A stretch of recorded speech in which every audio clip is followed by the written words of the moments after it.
Bench Opinions. Three idiots with amateur analysis. Come on, Aiden. Okay. We know you're the best. Score 100. All right. As you can And win hear, the test. people are still buzzing from the World Test Championship final. Welcome to our weekly special covering the great result in the cricket over the last The few days. WTC Especial. Fantastic. The boys are back from London.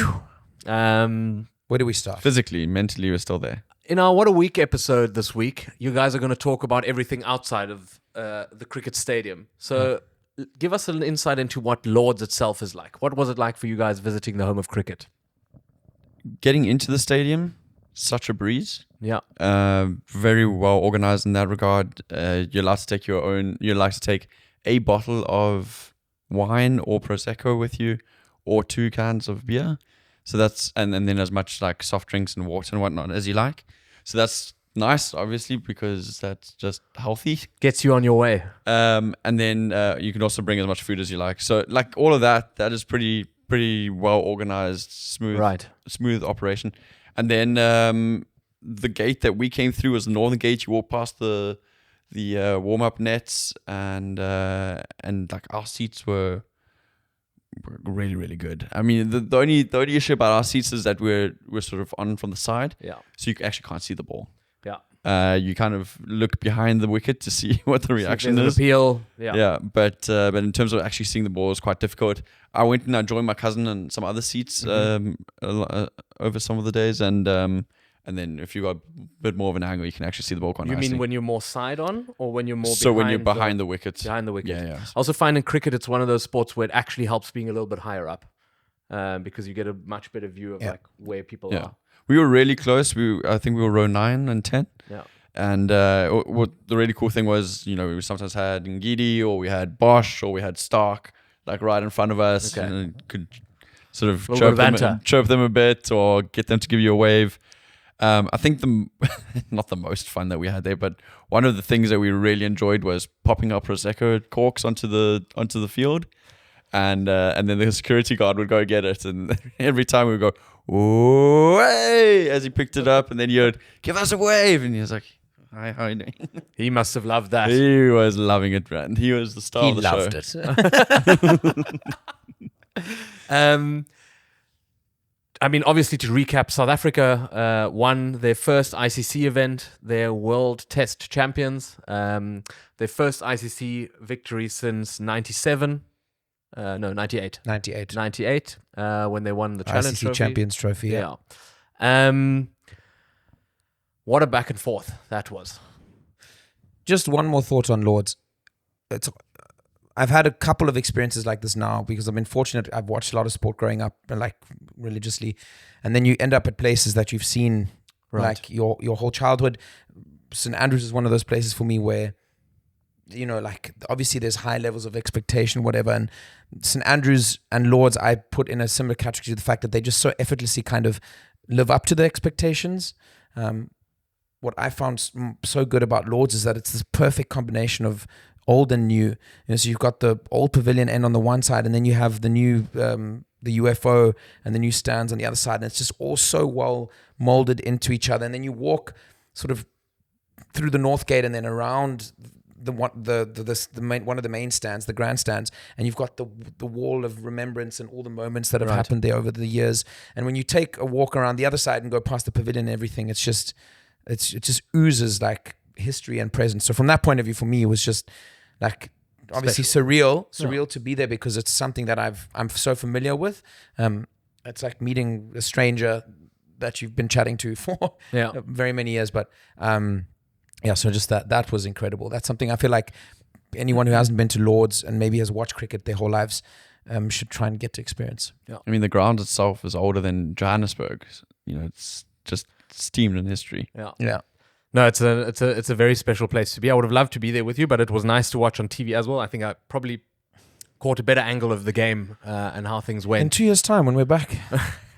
I thought we'd start this review episode with some apologies. And I will start. I would like to apologize to Aiden Markram. I have been ripping that guy off for the last 7 years. Sometimes rightly so, because he has a lot of talent that he has not always lived up to in the big moments, or made use of. But he definitely did in this test match. I mean, not in the first innings, but in the second innings, saving his energy, scoring that century to take us to victory, and also to taking wicket, Steve Smith's wicket in the first innings. So that's apology from me to Aiden Markram. Hands up for me as well, just with Ngidi, because look, I felt very vindicated because he was absolutely terrible in the first innings. Yeah. And you could feel it in the ground. And I kept on saying it when we were in the ground, is we sort of had our tails up with Janssen and Rabada steaming in. And we made the change, I felt, a bit too early to bring on Ngidi. And even Vian Mulder kind of held up his end. Right. And Ngidi took all the wind out of our sails. Yeah. And I must say, when you looked at him in the ground as well, there was a level of despondence that was very visible. The way he carried himself on the boundary, it seemed like, I don't know if he maybe he, I mean, we all have off days. I don't know if he felt maybe he just didn't he needed a moment. And if you compare it to the spell, which I see as a match-changing spell that he bowled in Australia's second innings, there was just once or twice he beat the bat early on in that spell. And the swagger, there was real swagger. He came to the boundary, he had his tail up, he was ready to go. And that just shows you, it's like these fine little margins of he beat the bat a couple of times in that first part he bowled in the second innings. And it just flipped the game on its head. Yeah. Really, it did. So, hand up accountability. And Ngidi really pulled it out the bag. I think what Dominic's also saying, in terms of attitude is very telling between the first innings and our first innings and our second innings. Our first innings, Dominic had been saying on the grounds a lot that they're waiting for the ball to soften up so that it stops swinging as much and all these different things. But you can't just stand there and leave the ball the whole time and then still lose wickets. And in the second innings, they definitely, somebody in the stand said it. I think one of the Australian guys that was sitting with us just sort of said, like, I kind of feel like you guys need to play an ODI style cricket here to catch up. And that's exactly what they did, And that was all just a conscious decision. We need to play more aggressively. That pitch also deteriorated massively. And this is something that they were discussing on commentary. And that's, I think, the one benefit you get from watching on the TV as opposed to watching it live. I mean, you get that thing in, but on the one hand, the commentators were talking about Ngidi just the same as you were. Every ball they walked in, I think it was Pollock and someone else, and they were saying even in his run up to go ball, there was no explosiveness in his run. He was laboring. He was meandering to the wicket.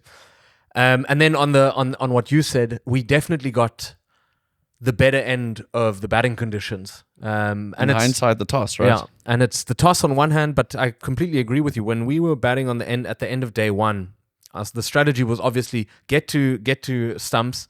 And then the next day things will be easier because the pitch will be different. I think there was less cloud cover on day two, and it was definitely more favorable to batters on day two and even more on day three. But my God, we got absolutely wrung out on the end of day one. Yeah, that last 45 minutes of that last session was unbelievable. It tends to watch live, eh? The grounds were quiet. Yeah. Yeah, also, we just didn't seem like we were going to hit a ball. No, to be honest. Yeah, which was crazy. I've seen a bit of reaction afterwards, and I mean, we can get into the reaction afterwards and everything. But I've seen a bit of reaction afterwards. People, the cop out is now saying, "Well, if Australia win the toss, they win this game." I think it's so tough to look at where we were. For us to make 138 in that first innings and still find some sort of belief to come back and win, and not. We won extremely convincingly in the end. It was a job very well done. I think. It makes it hard for me to just. I think it's a bit of a cop out. At the same time, batting conditions were getting better during Australia's second innings. So, and you could see them because we thought we were going to get them out for 110, 120. I think there was 77 for 7. Yeah, and they managed to go to 160, 170, 80, something like that. 100. I think they got to 150 or something. Off of their number 8 and number 9 batsmen or something ridiculous. Yeah. No, sorry, they got to 200. What am I saying? Yeah. Yeah. Yeah. But off of their right. Exactly. So it's not like they didn't benefit from the batting conditions at that point. No, definitely not. But we were. That's where Ngidi was so game changing. Yeah. He got Steve Smith, and he got out, right? Steve Smith. He got Steve Smith out, and he looked like he was about to just sit there for the next 2 days. Well, I mean, what do you want to start with? Do you want to start on Australian players, or do you want to go through South Africa's team first? No, let's talk about Australia. Okay. Australia's bowling attack is Unreal. It's unreal. They all seam bowlers were on point. I think with Webster as a sort of fourth, take him out of the picture, but Stark, Cummins, and Hazelwood were unbelievable. I thought Nathan Lyon was going to have more of an impact than he did. Yeah, they were calling that as well. Yeah, only late on day 4 did that ball really start to turn, and then he was really causing some problems at the end. Interesting comments from Johnson, Mitch Johnson, about him. He says he thinks it's such a pity that Hazelwood, Stark, and Cummings decided to prioritize the delayed IPL season, right? Versus not coming to England earlier. From him, it was a scathing review. He just said he thinks they weren't up to their best, which I find crazy because it felt like they ripped through us on that first day. So that's an interesting angle on that. It is always hard to tell, particularly for someone that, I mean, none of us have really played any high level cricket. It's tough to tell. For me to judge I mean, obviously Aiden Markham played in a fantastic innings, but it's tough for me to sort of judge. Did the ball, how much did the ball stop, or did we just manage to kind of buckle down and assert our dominance on that third day?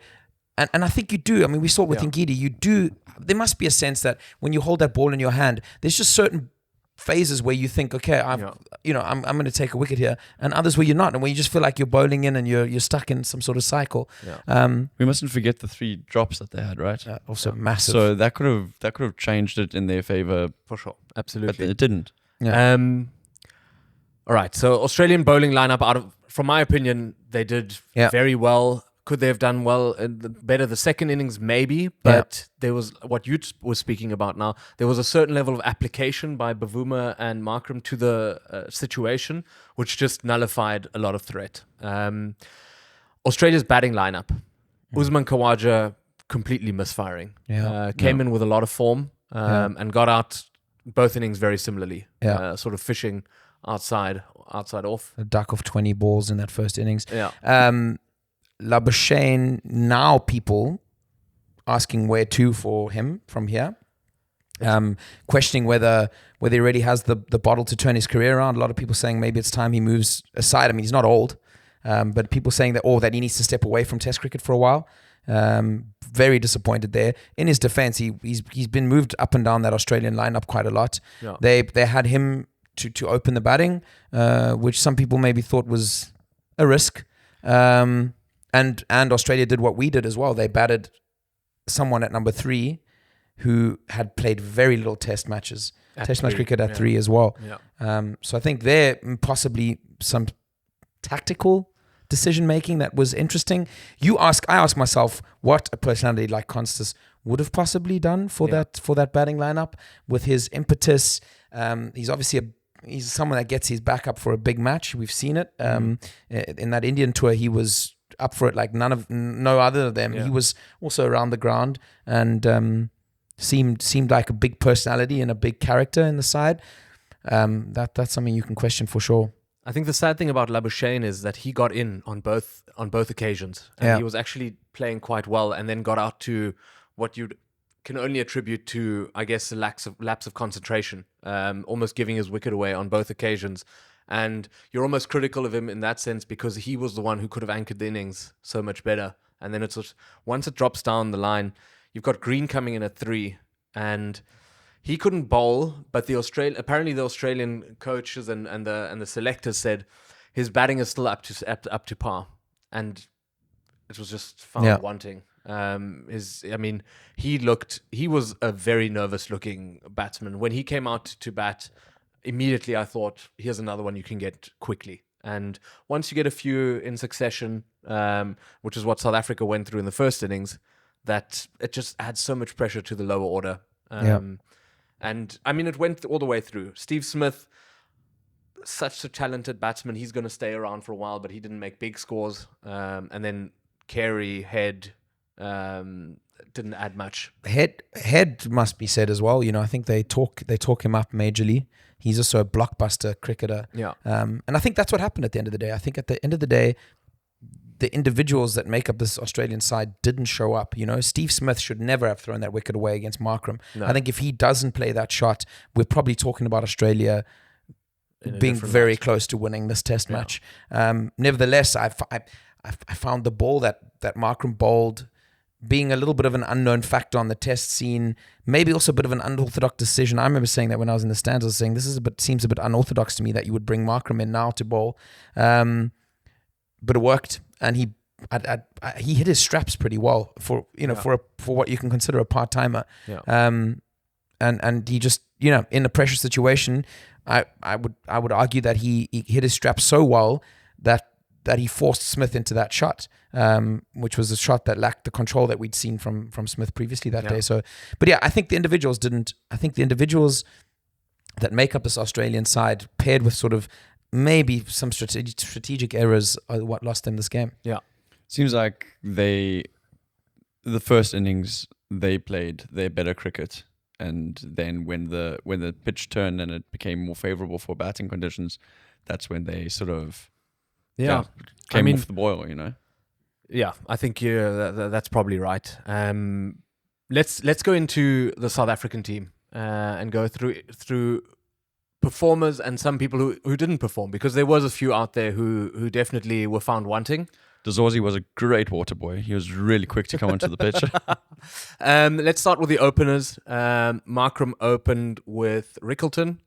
Markram obviously going out, I think second ball or third ball in the first innings, and then coming back with 100, and becoming player of the match. Whereas Rickleton, who came in with a lot of expectation, sort of misfired a little bit. It's funny, first innings Rickleton looked like by miles the most confident batsman out there. He really did, and I think he also just got dismissed by an absolute Jaffa. I think he did, yes. So I think it's when you're coming into bat, and I think that's 16. I think he scored in that first innings. You can probably triple it in terms of its importance, with us only getting to 138. And then the second innings, I think, went after a wide one. Sort of gave his wicket away a little bit. Looked very comfortable again. Super talented and very exciting for South Africa. Yeah. Vian Mulder came in next. Obviously, a little bit not. I mean, some people would have liked to see Corbin Bosch. But I would have loved to see him. Well, I mean, we saw him fielding, but like you said, Vian Mulder held his own with a ball in hand, did his job. Yeah. And especially in the second innings, I think one can't underestimate how well he sort of kept it together after Rickleton went out. Yeah.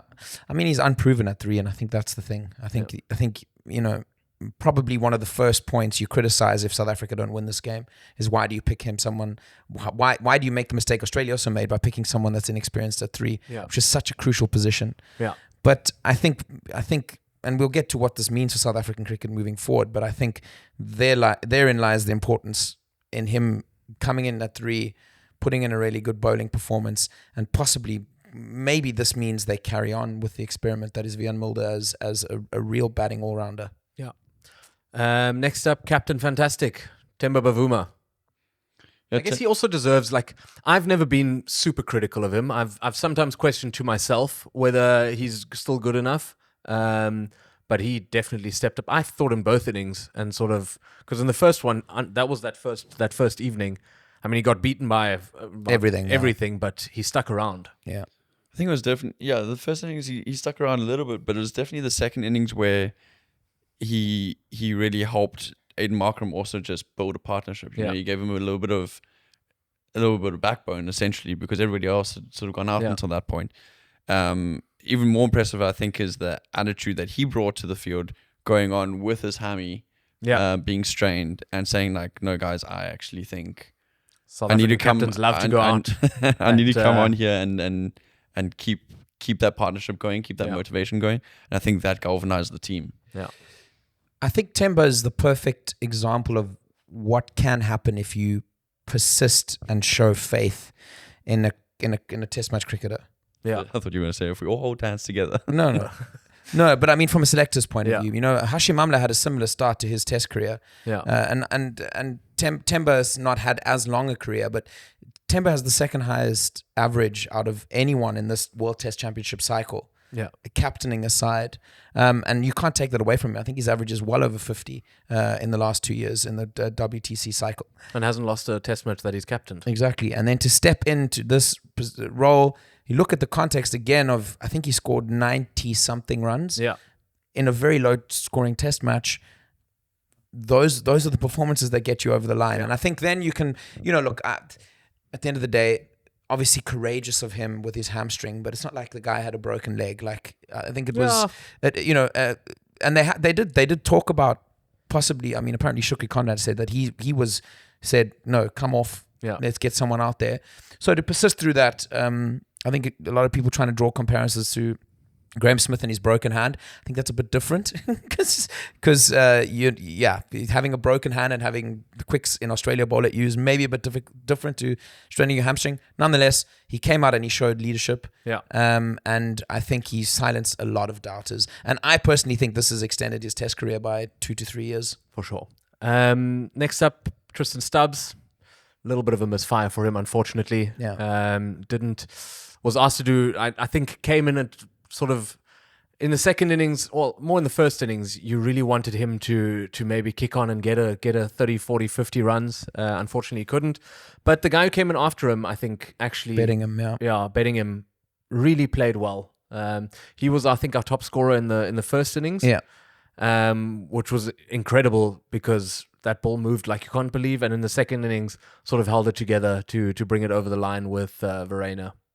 Yeah, we often talk about South African rugby players moving over to play rugby overseas, but Bettingham selection mainly down to the fact that he's played a lot of county cricket over the last few years, and has actually, I think I heard a stat that he has one of the top 10 averages in county cricket in the last decade.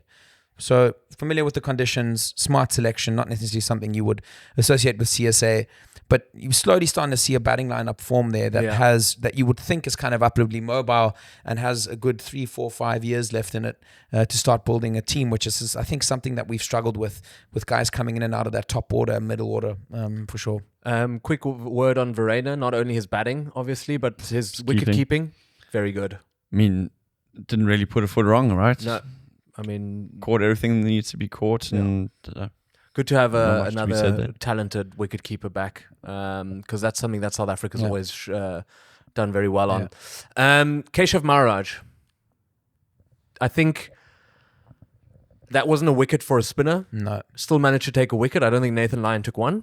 No, so definitely won that battle, and definitely brings a lot of heart to the game day squad. Interesting take from my side is that I think you'd almost, at a pitch like that, you would almost want a spinner that's maybe a little bit more like Kesh, as opposed to someone like Nathan Lyon, who's I would describe as more of an attacking spinner, someone that's looking to take wickets. Kesh has always been someone that kind of he knows his job within that side. It's to hold up a certain end. He was bowling from the other end had been bowling from that end when Markram took over and took the wicket. So if you go a step further, you could even say that Kesh helped build the pressure and keep someone like Steve Smith honest before Aiden came on and took the wicket. So I think you can't leave him out. He's the highest test wicket taker, spinning test wicket taker in history for South Africa, and just someone who knows he's like a piece of Lego. He fits into that team perfectly. Maybe just running through the last few ones. Lungi Ngidi we spoke about already. Let's get a word on Marcel Janssen. Marco Janssen. Marcel. Oh, well, first of all, he bowled like a demon. He did. He didn't. Very tall, that man. He didn't seem very tall. I mean, you have him stand next to Timber Vuma, and Timber looks like a child. And then you have him standing next to Timber's son. That looks comical. But Marco Janssen, how many wickets did he take? 4, I think it was. Could be, yeah. Something like that. So also solid performance by him. Had that amazing catch behind the wickets in the slips where it was a bit of a juggle, but managed to hold on to it. So he did some solid work there, took some important wickets. Yeah. Nice for him. I mean, I think we highlighted how important he's going to be. A lot of people in the know saying that they expect him to kind of take Rabada's air as the number one test bowler. That's how highly they rate him. Oh, really? And the fact that he's also good with the bat in hand is also crazy. But interesting for someone like him maybe to fly a little bit more under the radar than we maybe would have expected, and yet still perform be such an important part of the side and get us over the line. Great opening partnership with, I think, someone who may have considered himself unlucky not to be voted player of the match, Kagiso Rabada. 9 wickets. 9 wickets. 5 in 1 innings. Yeah, he had them. Whenever he was on to bowl, very reminiscent of what we had with Dale Steyn, was that every ball seemed like it could be a wicket. And that's the key, and I think that's what he said himself. And I think at the end of the day, maybe exactly the kind of attitude that we needed as a bowling lineup and as a side, and something that I would assume KG might have even helped Ngidi through in that second innings, is that you just always felt that there was a ball with someone's name on it. Those were the words KG said in the first innings. And I think that's what you need. That's the belief you need. You need to trust the fact that the wicket it's good bowling conditions. Lords is a bowler's pitch. Believe in that, and I think that's the difference. I think KG genuinely believes that every ball or every over there's an ability to take a wicket. Yeah. Well, silenced a lot of doubters, did the South African team. I know the Australians were very confident, very cocky going into it. South Africa itself had a lot of doubters because of how they got to the final. Definitely put an end to that. Hopefully put an end to the chokers tag, because now we've also won a competition. What's next for South African cricket? I think, first of all, huge advertisement for Test cricket again. I think Test cricket is one of those things. As purists, I would say Test cricket's my favorite format. As purists, I think we don't have to explain it to us. We get why it's popular. But every time Test cricket's on, you kind of think, maybe it's losing a bit of relevance or blah. These are the kind of games that kind of really help Test cricket kind of come to the fore. And I think that's the first thing. And I think in the context of South Africa, even more so. I think winning something like this, that's not a flash in the pan T20 World Cup that no one really takes too serious. I think we'd have just been just as stoked if it was a T20 World Cup. But the fact that we competed at Lords, at this neutral venue, against a team that everyone said we had no chance of beating, one of the big three, blah, blah, I think it's only going to do wonders, I think. And I think a lot of these guys, we've got a lot of youngsters coming through now, like Devot Brevis, Luandre Pretorius, who have both been selected for the next Test series in Zimbabwe. I think that makes them believe, okay, there's a pathway here to getting into not just a Test side, but one of the best Test sides in the world that's going to compete. And I think that's the key to take away for South Africa. Yeah, I think the big fault that happened is that when the teams warm up before game starts, they sometimes played like videos of pundits that they had interviewed the day before or the morning of. And they played this interview of some Australian pundit, and he was horrible in what he was saying about South Africa. It's like, we're not even going to get to day 5, maybe not even day 4. South Africa is going to get bowled out so quickly. This is the most abysmal Test match I've ever seen in my life, and it's a disgrace that this has come to this standard. And South Africa should not be here. They were playing that on the television, on the big screen with audio, whilst the South African team and the Australian team were busy warming up. And I think that really just gave the Oaks some fire under them. Yeah, fire under their asses. Yeah, no, there was a lot of there's endless amount of videos online of Australian podcasts, former cricketers, media personalities, fans, and there's no remorse in them afterwards either. There's excuses, there's what ifs, but it doesn't matter. They got absolutely shown up. Just on that South African Test future, unfortunately, it seems like it's the first time since readmission that we won't have a home Test summer this year. And I suppose that obviously these things are planned way in advance, and the sort of successful launch of the SA20 and how that sort of glides into the South African summer has probably forced South African cricket to just be like, okay, what's the money maker? Where should we focus on? And SA20 has really sort of taken that the stronghold. I hope that this sort of brings a bit of a turnaround. One, that other big teams like India, Australia and England want to play us not on a one-off or a 2-match test series, but in a five-match test series, just to pit themselves against the world champions. And secondly, I hope that we get more good test matches in South Africa, because What is our schedule like? so we do play India this year, but I think we play them in a 2-match series in India. Okay. We play Zimbabwe, and I think we play England in a one-off test. I don't know, something like that. No, sorry, we play England only in T20 and ODIs. So it's not great, you know. Obviously, we go to Zimbabwe, important series to win. Yeah. And maybe a good one just to blood a few youngsters. Yeah. But it's definitely not something that we've got like big cricket to look forward to from a test match perspective, which is a pity. We had a bit of a chat to a couple of Australians just on this topic, and they were saying, "Well, we're not going to give up our summers. We're not going to give up our summers to you." And I said, "That's fine, but then let us come back in January and February and play us in a 5-match series. Yeah. You don't want to." Yeah, and I think that's the sad thing about it, is that the fact that we've crept into a world of cricket where a series is 2 matches is just a joke. Yeah. And we should treat it like they used to, go on proper tours. Well, I mean, look at what 5-match test tours have spat out, and the drama that's come with them. Whether the Ashes are always fantastic. Yeah, never the last time fails. Australia came to South Africa was a 5-match test. Yeah. The amount of media and drama and stuff that came out of that series, you just don't get that in a 2-match series. No.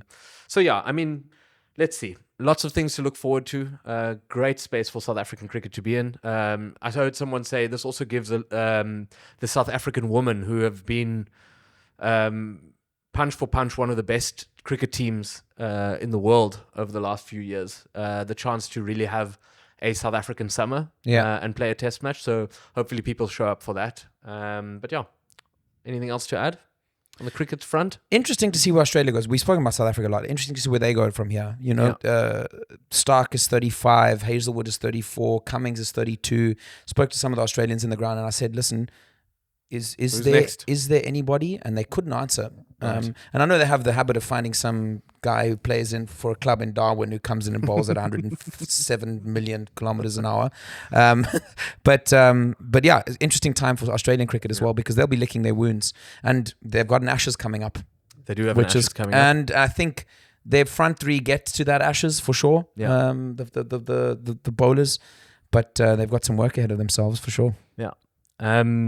Australia traveled to the West Indies for a test series now, and the big one that's next is India have traveled to England. It's India versus England in England. Well, yeah. That's going to be a cracker as well. Yeah.